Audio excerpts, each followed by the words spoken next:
The ARIDE program stands for Advanced Roadside Impaired Driving Enforcement. What it does is it gives officers a better understanding of what a drug recognition expert goes through in their particular training and what a regular officer that goes to the Generalized Police Academy, what they go through. What we're trying to do in the ARIDE program is trying to bridge the gap between the two of them. We know that alcohol is an abused substance, but there's also an illicit drugs category, maybe such as like heroin or even cannabis at this point is an illicit drug.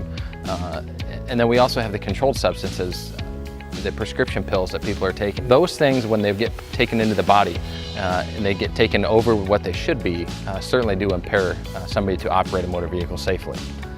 So what we're trying to do is we're trying to have officers to be able to understand what things to be looking for besides alcohol impairment. In the typical ARIDE program, it's a 16-hour school. Ours is probably closer to 20 hours. We do what's called a wet lab in that portion. So the first part of it's going to be strictly a refresher on the basic standardized field sobriety test. Most of it's going to be PowerPoint driven. We will also have officers jump up to the front of the classroom for demonstration purposes. We'll have several drug recognition expert instructors like myself walking around the classroom to make sure that the sobriety tests are being done properly.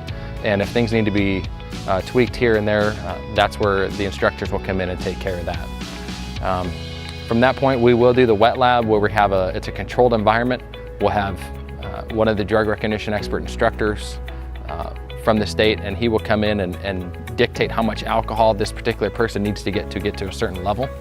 And we will get them to a certain limit. Generally, it's between a 0.07 and a 0.13. And we will run those people through standardized field sobriety test once they've achieved that limit. Officers use their training on the job as much as they want to.